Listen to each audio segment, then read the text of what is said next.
Alright, so this is the flight from Concord to Greenville, South Carolina.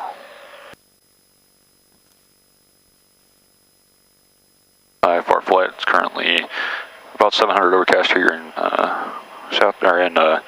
Concord, and about 400 overcast last time we checked in Greenville. 19er, dew point 18, altimeter 3025. Expected ILS approach, landing runway 20. All aircraft reback, all hold short instructions and assigned altitudes. Advise on initial contact you have Victor. Concord Regional Airport, ATIS information, Victor. 1255 Zulu weather, wind calm, visibility 5, mist, ceiling 500 overcast. I don't want that, I'm going to go to the clearance frequency. Yeah, we actually pull it from ground here, so you can just put ground in COM 2. And we'll just pick our clearance up from ground. We'd use the clearance frequency if the tower was closed. Okay. Well, usually what I do is I'll put all my air frequencies up here, so I'll have tower and departure up here. Okay. And then down here I'll have ground frequencies, so I'll have ground, clearance, and ATIS in the bottom. That way I can split them, so I can still be monitoring or listening to tower approach, but then I can listen to the weather. Okay. Things like that. So I'll put 128.32 here. Yep. Okay. That allows you to access both comms and utilize them. So.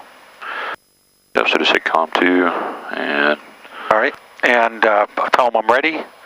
Looking for a clearance, right? Yep, I'll just call for the clearance first. Okay. That way you can write that down, and then we'll put all that data in, and then we'll tell them we're ready to taxi after we get that in. Okay. And Concord ground, this is Cirrus 444 Echo Sierra. We're at Hangar Delta looking for our clearance. Cirrus 444 Echo Sierra Concord clearance, clear to the Greenville downtown GMU airport via the Hugo 2 departure, then as filed. Maintain 3,000, expect 4,000, 10 minutes after departure. Departure frequency 128.32, squawk 5244. I don't know whether to say amen or... And Cirrus 444 Echo Sierra is cleared to Greenville downtown GMU. Hugo 2 departure as filed. Initial altitude 3,000, expect 4,000 10 minutes after. Departure frequency 128.32 and squawk 5244. Cirrus 444 Echo Sierra, readback is correct, advise ready for taxi. 4 Echo Sierra will do. Amen. Yep, so I just go down the list. So we've got our route set in. We're not going to set the Hugo 2 in because it's just a heading and an altitude. So we've got the as filed part. We need to put that in our flight plan. So we'll we'll make sure we have JQF in there, KJQF, and we'll put in KGMU. Okay, and step me through this. Yep. Put a cursor. Yep. GMU? Yep. GMU? KGMU. This is where I got messed up last time because I was putting in the Hugo 2 departure. Right. And so it's showing JQF to GMU, so let's pull up the Hugo 2 departure and we'll look at it again real quick. Okay. To make sure we know what we're doing. Here, right? Yep. Okay, so this is recording all this, right? Yep. Okay, so we're looking at the iPad right now. And I'm going plates, Hugo 2 departure. So just hit close. Close. And Hugo 2 is right here. Yep, and then there you go. Okay, and Hugo 2... taking off runway 20. Yep. All right, so climbing, heading to 150. Yep. And expect radar vectors, intercept, follow the sign transition en route, fix nav aid, maintain 3,000. So 150 and 3,000 would be the first thing that I'd do. You got it. And when do we turn to 150? Climbing left-hand turn, so right when you take off. That's what... So the typical IFR turnout is always at 400 feet. I typically do it at 500 because that's when we do our cap slaps maps on departure. So I just do it at 500. So at 500 feet I'll do cap slaps maps and I'll start my turn. Okay. But the standard IFR is always 400 unless there's a departure procedure. Okay. And Concord ground, Cirrus 444 Echo Sierra is ready to taxi. Cirrus 444 Echo Sierra Concord ground, roger. Move out on the ramp where I can see you. Can you see me now? I have you now. I thought you was coming out of the T-hangar area, but I got you in sight now. Cirrus 4 Echo Sierra, runway 20, taxi via Alpha. Thank you, sir. Yeah. Cirrus 4 Echo Sierra, that's runway 20, taxi via Alpha. Yeah, and that's 4 Echo Sierra via Alpha to runway 20. Yep, always make sure you read back the... I didn't, I was wondering about that. Yep. He's nice about it, but if you go to a big airport and don't read it back, they'll freak out. They have to hear that read back. Alright, so some things I consider when I'm doing an IFR flight is what are the ceilings at? Because I want to know, about where I'm going to be entering the clouds so I can transition my eyes inside. So what did the METAR say the clouds were here? 700. Okay, so it's going to be about 1,400 feet indicated. So, about 1,200 feet, I'm going to be transitioning my eyes inside. That way you don't all of a sudden end up in the clouds and you're like, okay, what do I do now? You can always be thinking of that, when am I going to get in the clouds? Okay. That way you can kind of work on that transition. And, so you don't have like a holy smokes moment there. Exactly. You know exactly what's going on. Everything's gone gray. Okay, yep. So you expect it? All right. So what we want to do are instrument flights. We want to make sure both the airspeed indicators are reading 0. Both attitude indicators should be within 5 degrees of bank, wings on the horizon. Both altimeters should be within 75 feet of fail elevation and set to current altimeter. VSI, we just say as noted, so if it's plus 200, that's our 0. We got 088 on our heading, so we match that up with the compass, which is 0, looks like almost 088 as well. Okay. Needs to be within 10. All right. So in the turn coordinator, we looked at in the turn, so we're good there. The only thing we have to do is the 3 emergencies on takeoff. So the first one would be if we lose our engine below VR, we're going to throttle back. VR to 500 feet, we're going to land straight ahead, and at 500 feet, CAPS is available, which will be 1,200 indicated. Okay. Alrighty. And do you typically put the landing light on, or? Yeah, I do. Anytime you're within 10 miles of a field, you should have the landing light on. Okay. Alright, we're on with tower. We've got departure set in there. Alright. Ready to rock and roll. Okay, Concord Tower, this is Cirrus 444 Echo Sierra. We are ready at 20. So it's going to take him a little bit. Cirrus 444 Echo Sierra, Concord, roger. Hold short of runway 20. I'm checking with Charlotte to get the release. Thank you, sir. Holding short of 20 for Echo Sierra. Cirrus 444 Echo Sierra, the wind is calm. Turn left at 150 to maintain 3,000. Runway 20 cleared for takeoff. Wind calm, clear for takeoff. Turn left heading to 150 up to 3,000. Thank you, sir. Have a good day. See you in a bit. Alrighty, so finals clear your way. Just make sure on that read back to always read back the runway.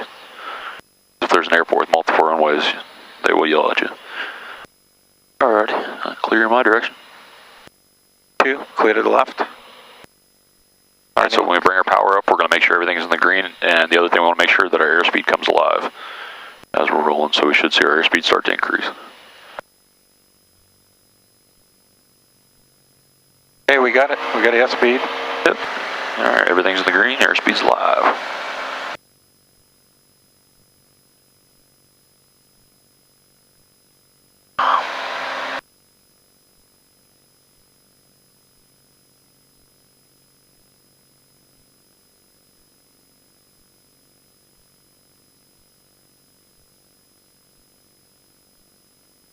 At the 737, is that Miami Air down there? Yep.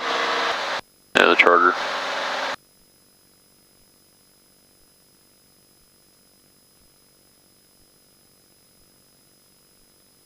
So at 1,200 feet, we'll do cap slaps, maps, and we'll start at left-hand turn 150. Sierra, contact Charlotte departure, good day. Off the Charlotte, good day, for Echo Sierra. Alright, so we'll switch over there. We're coming up on 1,200, so we'll bring our flaps up, bring our map page up, and we'll start that left-hand turn to 150. We'll get that established here before we do anything else. We'll keep our climb going. So we're coming in the clouds right now, so we'll call Charlotte when we're able to. Alright, you can go ahead and give them a buzz if you want. And Charlotte, this is Cirrus 444 Echo Sierra, just off of Concord. 150, very good. So when you call them, always tell them your heading, your altitude you're at, and the altitude you're going to. Cirrus 444 Echo Sierra, Charlotte departure identity, Charlotte altimeter 3023. And 3023 on the altimeter for Echo Sierra. Number 4 Echo Sierra, your radar contact 2 miles south of the Concord Airport. Climb and maintain 5,000. That's just to get you over the top of the Charlotte Airport. Okay, for Echo Sierra, out of 4, actually out of 118 to 5. Number 4 Echo Sierra, expect a vector directly over the top of the Charlotte Airport and on course from there. Okay, and we'll expect a vector over the top of the Charlotte Airport for Echo Sierra. Well, that was cool. I don't know how well I did that, but... Yeah, go ahead and change your altitude bug to 5,000. Okay, heading right now. Yep. And 1702 departure. altitude? We don't want to maintain altitude, so we're not going to hit altitude. Okay. We want to do a vertical speed until we get to an altitude. So we're going to do press and hold VS, and then press altitude. There you go. So now it's going to fly at 700 feet a minute up until we get to 5,000. It was just making a turn back to the heading book. Find my sunglasses. Right, heading 210. Very cool. Not bad. Yep, so this is pretty much what we saw on this QT, right? Number 4 Echo Sierra, turn right, heading 180. Right to 180 for Echo Sierra. So on this QT, we saw a lower layer that ended about, 3,000 feet, and then a layer above us. Alrighty, so we're crossing through 4,000, so we're going to lean back a little bit via our 4 Echo Sierra, turn right, heading 270. Right to 270 for Echo Sierra. Yep, so we're going to use our fuel flow placard up here, so we're going to go to 24 gallons an hour with the mixture. Altitude and squawk, right? Nope, heading that we're at, altitude, heading we're on, altitude we're at, altitude we're going to. And Charlotte, this is Cirrus 444 Echo Sierra, just leveling at 5,000 on a heading of 270. Cirrus 444 Echo Sierra, shuttle approach, shuttle tour 3023. 3023 on the altimeter. So the METAR is right there at the bottom, so 070 at 4 knots. So we'll look and see which runway they have available. Typically, they're always going to use 1 and 19. Yeah. So probably 01. 01. Entry 4570, climb, maintain 1010,000, resume normal speed. 1010,000. That's where the ILS is at, so that's going to be the lowest one. The ILS are almost always, so what you want to do is you go down to display chart. We're just going to assume that we're going to shoot the ILS. Okay. 3960. And I would go ahead and bring the ILS up on your iPad as well. 124.0. Yep, we can go down here to procedure, and we'll go ahead. We can load it in the GPS, so procedure, and select approach. Status 419, shot departure, radar contact. And then ILS 01. And they're just going to give us vectors more than likely, so we'll select vectors. And we'll load it. Shot departure, radar contact. What's the difference between load and activate? Load puts it's still on GPS. Activate, you go to the ILS and the localizer. So load puts it in our flight plan. Activate will send you to the first fix in the flight plan for that approach. So if I go to activate it and I'm shooting a GPS, it'll send me to whatever fix that I've selected for my initial. Okay. So by loading it, just puts an air flight plan. Activate takes you direct to whatever the initial fix is. Okay. For monitoring, only load history 4782. All right, so by loading that, that'll put our ILS frequency in the standby. So we'll just verify that it's in there, and then we'll move it in the active. 006 is the approach course. Yep, so when it turns inbound and we cycle it over to VLOG, we're going to make sure that it goes to 006. Direct Kaji, climbing to 14,000, cactus 745. So we just keep going across. So the first thing you always want to look at, you always want to make sure that it's correct airport and the correct approach. Greenville downtown, ILS localizer 1. Yep. Let's see. Degree altimeter. Best approach. Climb to 1,500 feet, then then climbing right turn to 2,900 to direct to GM the outer marker. Yep. And let's turn our marker beacons on. That light's not lit, so we'll go ahead and flip it on. Okay.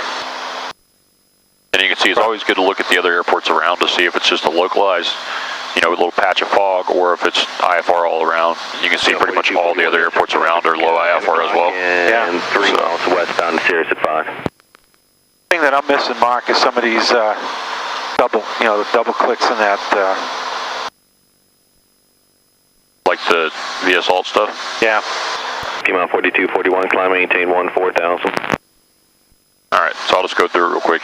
So, right now ATC told us to descend and maintain 4,000. So we were on altitude. 2422, climb. So what we're going to do if we wanted to descend and maintain 4,000, we're going to set our altitude bug to 4,000. And we're going to come down here. And we don't have to set your vertical speed. It'll always default to plus 500 or minus 500, depending on the direction you want it to go. So then I'm going to press VS, 2680, press altitude and release.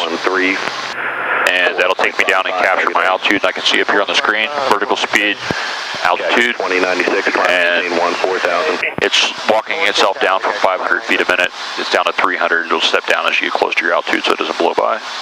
There, it just captured. There we go. It just got 4,000. Great. Yep. And we can also do like when we're getting vectors to the ILS, I'll show you again, but we can do heading and nav, or heading and approach. So what you can do in that case is, say you're flying a heading, ATC tells you to fly the 258. So I'll just dial it over here, we'll do the... P141. So they tell you to fly that heading, 250. So we're flying that heading, and... That is 2422 contact. Now they want us to fly the 270 to intercept. 13535. So what we'll do is we'll file it over the 270. You do heading and nav twice, and if we were off of our course, the heading would have stayed up until it intercepted in the nav. So you can actually press and hold heading, press nav twice, and it'll fly the heading bug until it picks up the nav course, and then it'll fly the nav course too. And we'll leave it in nav mode, so we'll do heading and nav until they clear us through the approach, and then we'll activate the approach. Activating the approach mode on the autopilot activates the vertical guidance. So if they tell us just to track the localizer inbound, so say they contact Atlanta Center. Let's say they say to fly a heading of 300 to intercept the localizer, track it inbound. We're going to set our heading bug to 300. 675 traffic. We're going to do heading and nav. 8 miles southeastbound. And we'll fly that heading until we intercept the localizer, but we won't do approach until we're cleared, because if we do approach, it's automatically going to pick up the glide slope and start taking us down when it picks it up. Okay, and we don't want that until we're cleared. Yep. Right. Yeah, we want to make sure that was the piece. That was the piece I was missing. Yep. You always want to make sure you're cleared before you do approach mode. That way it doesn't inadvertently start descending. And just make sure you know the missed approach procedure by heart too. Always anticipate going missed. Always think when you shoot an approach, always get in that mindset that you're going to have to go missed. The last thing you want to happen is you be in that trap where you're planning on landing and all of a sudden you're trying to figure out what you're supposed to do on the mist. Okay, so it says climb to 1500 and the 2900 to the localizer, to the outer marker. Yep. How do you bring up the outer marker? It's in the GPS's fixes. So runway, missed approach, you'll make your climb to 1500 and then a right turn to 2900, and it'll take you direct to the GM outer marker. Okay. Yep. So what we'll do is, we'll do it on the autopilot, or I fly it? Well, you'll disconnect the autopilot once we hit the missed approach point. You'll disconnect the autopilot, go full power, start your climb up to 1500, and then we'll start our right turn. This is going to say suspend over the OBS button. So when we're ready to start going to the outer marker, we're going to hit the OBS button again, which is going to take it out of suspend mode. And then that'll cycle it, so it's taking us to... Radar service terminated, ran on present squawk and contact rear approach 119.4, good day. That us? Yep, 119.4. 119.4, good day, sir. That's 4 Echo Sierra. Cactus 185, shot departure at a contact. Cactus 1713, proceed direct in. Definitely, you have to tell them your altitude on this one. And rear approach, this is Cirrus 444 Echo Sierra, heading 258 and altitude of 4,000. Cirrus 444 Echo Sierra, rear approach, I'll advise when I pick you up on radar, expect ILS approach runway 1 at Greenville, 0605, feeling 800 broken, 1,300 overcast, altimeter 3024. 3024 on the altimeter, and we'll expect an ILS to 01 for Echo Sierra. Yep, so when you call them up when you're flying, if you're already flying your course, just give them your altitude. The only time you have to give them your heading is if you're flying an assigned heading. Yeah, so if you're just flying your course, then you don't have to tell them that. Okay. When we start getting our vectors, we'll start slowing down to 120 knots. Turn right heading 020, maintain 3000 until established on the localizer. Cleared ILS runway 5 approach. And once we start getting vectors, we'll get the airplane slowed to 120. And then once we're established on there, we should be down at 110. Glide slope comes live. When it starts moving, we'll boost pump on, mixture rich, first notch of flaps. All those little checklist things I want to get down in my head. Yep. Here's 4 Echo Sierra, turn left heading 220. Left heading 220 for 4 Echo Sierra. Southwest 1471, contact Atlanta Center 121.35, 2135. There you go. Citation 907 Delta Kilo. Now we know at this point he's given us vectors for the approach even though he didn't say anything. So let's go ahead and hit procedure and activate vector to final. We'll press enter. There we go. So we need to check that that went to 0, that our course needle went to 006, which it did. And I want to double check that. Okay, right there. Yep. Jet key. Citation 7 Delta Kilo. And what I would go ahead and do is, this should cycle on its own as we're coming in, but I always manually cycle the CDI, the V-log, so go ahead and press that. Heading 340, maintain 3,500. Yep. So now it's V-log. Cleared ILS runway 1 approach. That way we're operating off the localizer. Yeah, that's the part I was missing, going to the Okay. V-loc, you call it, or V-lock? V-lock. You can call it either one. V-lock. Yep. That just, yeah, it's pulling off the frequency in your nav now. So now we're 8511 Mike. picking up the weather, so I'm going to go ahead and listen to it. 3023, all rise when I pick you up on radar, maintain 4,000. Density altitude 1,500. 4 Echo Sierra, going to maintain 3,000. Airport. 4 Echo Sierra out of 4 for 3. 442 Zulu. Wind calm. Visibility 10. Sky condition overcast 600. Temperature 20 Celsius. Dew point 18 Celsius. Yep, so it's overcast at 600. So especially on a day like today, I always like to monitor it multiple times. That's why it's nice to have it always in the bottom. The air frequencies on the top. That way you're not missing radio calls as you're trying to monitor it. As you can see, it started at 400, then it went up to 800, now it's at 600. So, alright, so we're leveling at 3, and then our airspeed will start bleeding off, which is what we're looking for.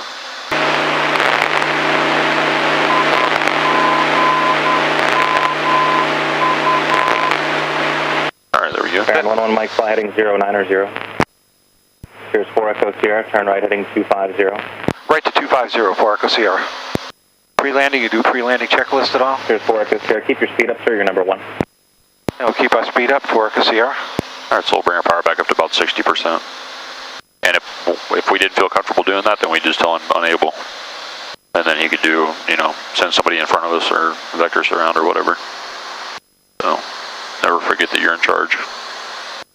Here's 4 Echo Sierra, 4 miles from Judkey, turn right heading 350, maintain 2,500 until established on the localizer. Cleared ILS runway 1 approach. And turn right to 350, maintain 2,500 until established, cleared for the approach. Alright, so he cleared us and gave us our final heading, so we're going to go down here, we're going to press and hold heading, press approach. Press and hold heading, press approach. Alright, so that's going to activate that. Once our course starts coming in, you saw heading kick off. It's going to intercept the course and track it inbound. And you also see it Baron 11 Mike, turn by doing approach mode, it armed the glide slope. So that means it's going to pick up the glide slope when the glide slope comes in. So the glide slope's alive, so we want to go boost pump on, mixture rich, and first notch of flaps. We're below 119. Trying to maintain 100 knots on the way down here, so 20% should do that. That'll give us about a 500 foot per minute descent. We have a tailwind though, so it's going to be about 600, so we'll probably need a little bit under 20% today. Okay, I get it at 18. Yep, that should work out good. 100 knots. Yep. And what altitude are we going down to? 1200. 1210. Okay. Missed approach, climb the 1500, then to 2900 to the outer marker. Yep, and always make sure you know which direction you're supposed to turn. Right hand turn. Yep. Alright, so we're making our 1,000 foot, 500 and 200 foot radio calls. Or, not radio calls, but cockpit calls. Okay, so once we get to 22, we'll make our 1,000 foot call. Alright, you're cleared to land, ILS runway 1. Wind at the field 040 at 4, altimeter 3025. Altimeter 3025, cleared to land, 4 Echo Sierra. Always say the runway. And runway 01. We're breaking out now? Yep, so we're just coming in the bottom of the haze. So we've got a little bit of rain, actually. Yep, 400 feet to go. We're still planning on going mist. We may not see the runway. I got the runway. Alright, so let's go ahead and disconnect the autopilot. 500. Bring your throttle out, all the way out, all the way back, all the way out. All the way out. Really? Yep, pull it all the way out. Last notch of flaps in. And then you can bring your throttle back up as needed. By pulling the power out and then putting the flaps in, that keeps you from ballooning. Got it, okay. If you leave the power in and put the flaps, you can balloon right back in the clouds. A good tip. Thank you. Yep. Now you can see we didn't balloon at all when you did that. Greenville Tower, Baron 8511 Mike, ILS 13 from Jet Key. Baron 8511. That's why you want us to keep the speed up. Continue on the approach. Wind at the fields out of the northeast, variable 3 knots, altimeter 3025. 3025, 11 Mike.